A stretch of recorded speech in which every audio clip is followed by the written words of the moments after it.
आज के इस दौर में हम लोग चाहते हैं कि लोग हमें वैल्यू करें और हम एक प्रोमिनेंट शख्सियत बन जाएं, एक फेमस लोगों में प्रोमिनेंट हो जाएं, फेमस हो जाएं, या जहां पे आप बैठे हैं लोग वो जो गैदरिंग है वो आपको वैल्यू करें। तो उस हवाले से बहुत सारे लोग इस चीज़ को अप्लाई करते हैं, इसको कहते हैं रिवर्स साइकोलॉजी। लेकिन वो अनकॉन्शियस या ये कि बहुत सारे लोग उनको पता ही नहीं है कि ये रिवर्स साइकोलॉजी है जो इस चीज़ को वो अप्लाई कर रहे होते हैं। इसकी कुछ ट्रिक्स हैं। अब पहले तो मैं ये कहूँगा कि अगर आपने इस वीडियो से फ़ायदा उठाना है तो ये वीडियो लाजमी आखिर तक देखिएगा और चैनल को सब्सक्राइब कर दीजिएगा, वीडियो को लाइक कर दीजिएगा, शेयर कर दीजिएगा। तो चलते हैं अपनी कंटेंट की तरफ। तो पावर, क्लेवर और डोमिनेंट, तो आपको अगर ये सारी चीज़ें चाहिए तो आपको रिवर्स साइकोलॉजी अपनानी पड़ेगी, रिवर्स साइकोलॉजी का यूज़ करना पड़ेगा। और वो रिवर्स साइकोलॉजी है क्या? बहुत सारी चीज़ें ऐसी होती हैं कि जिसको इंसान मुश्किल से हासिल करता है, जो मुश्किल से मिलती है उसकी वैल्यू ज़्यादा होती है। तो अपने आप को दूसरों की अवेलेबिलिटी के लिए मुश्किल बना दें, यानी कि आप दूसरों के लिए बहुत मुश्किल से अवेलेबल हों तो आपको वैल्यू ज़्यादा मिलेगी। मतलब ये कि जैसे किसी का आपसे राब्ता हुआ, कोई आप बहुत ज़्यादा अगर किसी के लिए अवेलेबल हैं तो आपको वैल्यू उतनी आपकी वैल्यू कम हो जाएगी। जब आप मुश्किल से अवेलेबल होंगे तो आपकी वैल्यू ज़्यादा हो जाएगी। जैसे कि एक रिसर्च कंडक्ट हुई थी, मुझे गालिबन सही से याद नहीं है वो डिटेल, लेकिन ये है कि मैं थोड़ा सा आपको उसकी डिटेल बताता हूँ। कुछ चॉकलेट्स थी, एक जार में 10 चॉकलेट्स थी, एक जार में 2 या 3 चॉकलेट्स थी, सेम थी, कोई इशू नहीं था, बिल्कुल सेम चॉकलेट्स थी। वो कुछ लोगों को दी गई और पूछा गया कि इसमें कौन सी चॉकलेट की क्वालिटी अच्छी है। तो जिस जार में कम चॉकलेट्स थी लोगों ने उसको ज़्यादा रेट किया कि इसकी क्वालिटी ज़्यादा बेहतर है, हालांकि दोनों जार में सेम चॉकलेट थी। तो जो चीज़ कम अवेलेबल होती है उसकी वैल्यू ज़्यादा होती है। दूसरा एक और पॉइंट आपको देता हूँ, बाकियों से ज़रा अलग देखें। मतलब ये कि एक एग्जाम्पल आ रही है मेरे जहन में। एक मुल्क था, उसका एक बादशाह था, उसने जो है वो वहाँ पे कहत साली का ख़तरा बढ़ गया था। अब उसने ये सोचा कि बहुत अच्छा, वहाँ उस वक्त फाइनेंशियल प्रॉब्लम्स भी थे उस कंट्री में। तो वहाँ उस बादशाह ने ये सोचा कि जो सबसे सस्ती जो चीज़ है और जो जल्दी अवेलेबल हो जाए वो चीज़ हम उगाएं। तो वहाँ उसने फिर आलू जो था, आलू सबसे सस्ता पड़ता था उगाने में और उससे पेट भी भर जाता था, उसके फ़ायदे भी बहुत हैं, उसमें प्रोटीन है, कार्बोहाइड्रेट है। तो खैर उसने अपने लोगों को आलू की तरफ मुतवज्जे किया, लेकिन लोग उसकी तरफ मुतवज्जे नहीं हुए कि ये एक बड़े अजीब सा गंदा सा एक लगता है, मट्टी के अंदर उगता है, मट्टी लगी हुई होती है और इसको खाने का भी कोई ख़ास टेस्ट नहीं है। तो फिर वो उसने सोचा कि अब इसको कैसे लोगों में आम किया जाए, क्योंकि आगे तो ख़तरा बढ़ रहा है।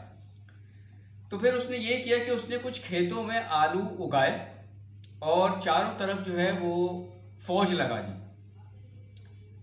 कि ये बहुत कीमती एक हम सब्ज़ी उगा रहे हैं और ये हमने इसको बहुत इसके फ़ायदे हैं, ये हमने चोरी होने से बचानी है।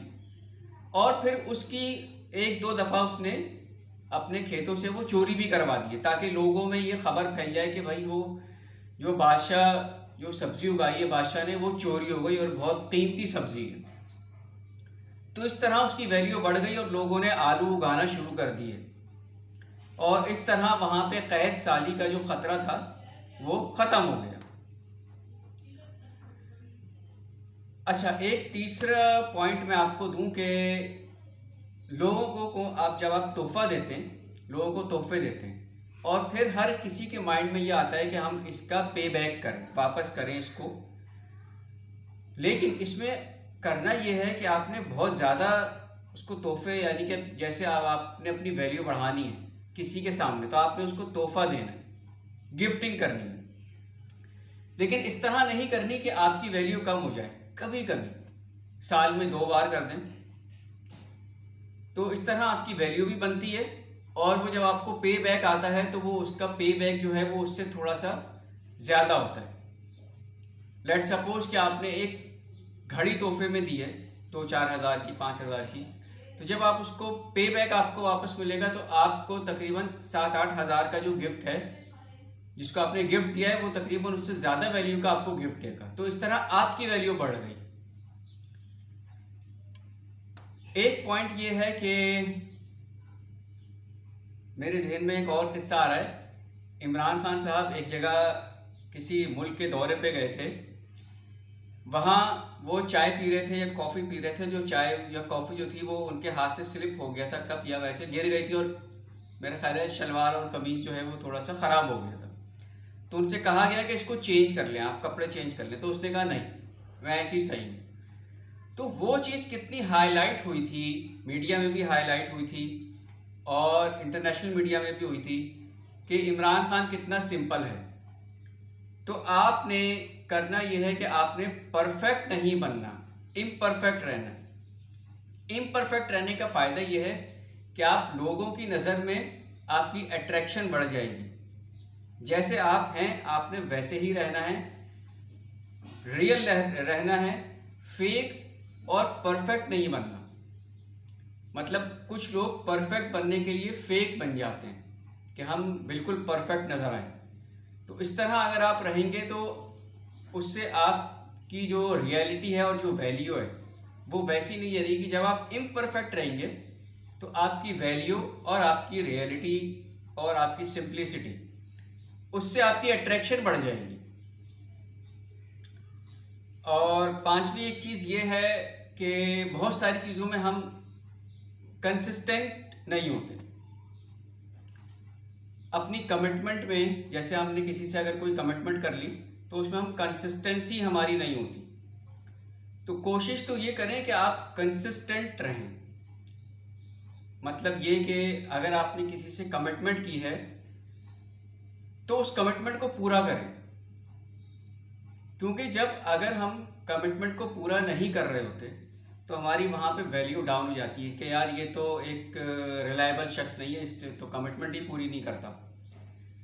तो वहाँ दूसरे की नज़र में आपकी वैल्यू कम होती है, और जब आप कमिटमेंट पूरी करते हैं तो उसकी नज़र में आपकी वैल्यू बढ़ जाती है। तो कमिटमेंट करें, कंसिस्टेंट रहें। और एक पॉइंट मैं ये दूंगा कि हम दूसरे लोगों को फॉलो कर रहे होते हैं,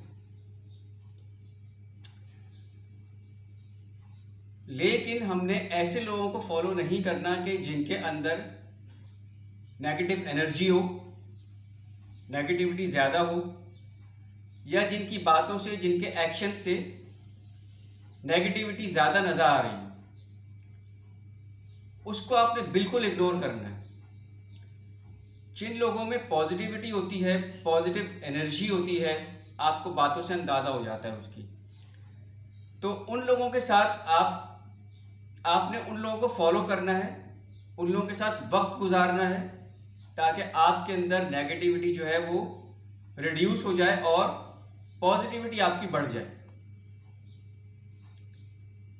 और सबसे अहम और लास्ट पॉइंट मैं आपको ये दूंगा कि अक्सर हम कुछ इसमें डिफरेंट चीज़ें शामिल करते हैं। अक्सर हम ये कर रहे होते हैं कि जब हम खुश होते हैं उस वक्त हमारे चेहरे पे स्माइल होती है, ठीक है।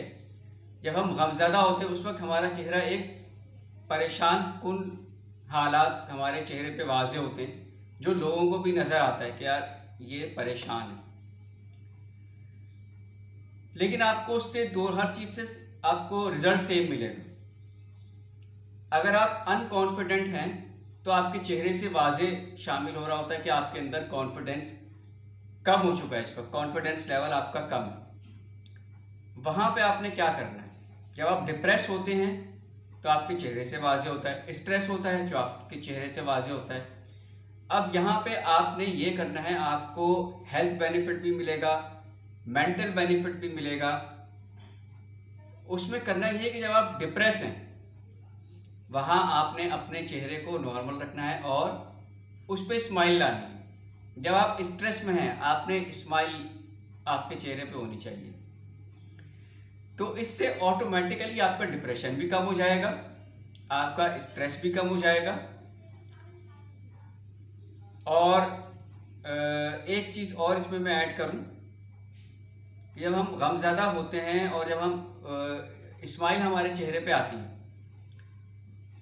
तो ये चीज़ आपकी सेहत के लिए भी बेनिफिट है और इसमें हमें सेम रिजल्ट मिल रहा होता है जो हमें एक पॉजिटिव वे में मिलेगा।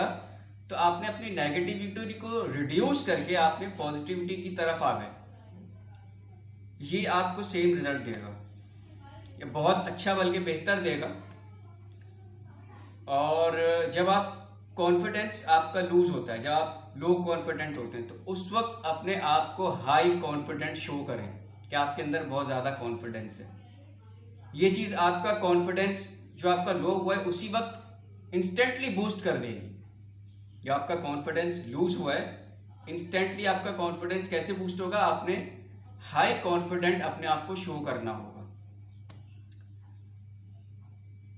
और स्ट्रेस और डिप्रेशन के रिलेटेड एक चीज़ और मैं डिस्कस करूँ यहाँ पे, आप उस वक्त डिसीजन नहीं ले पा रहे होते, आप उस वक्त ऑप्शंस अपने जहन में लेके आएँ।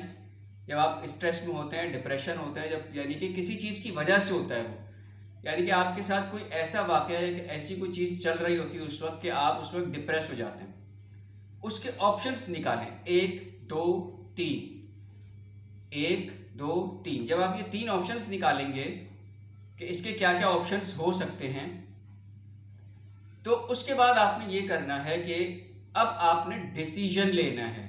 जब आप डिसीजन लेंगे तो फिर आपका डिप्रेशन और स्ट्रेस बिल्कुल ख़त्म हो जाएगा। उम्मीद है आपको वीडियो बहुत पसंद आई होगी, तो इसको शेयर ज़रूर कर दीजिएगा, लाइक ज़रूर कर दीजिएगा और चैनल को सब्सक्राइब ज़रूर कर दीजिएगा।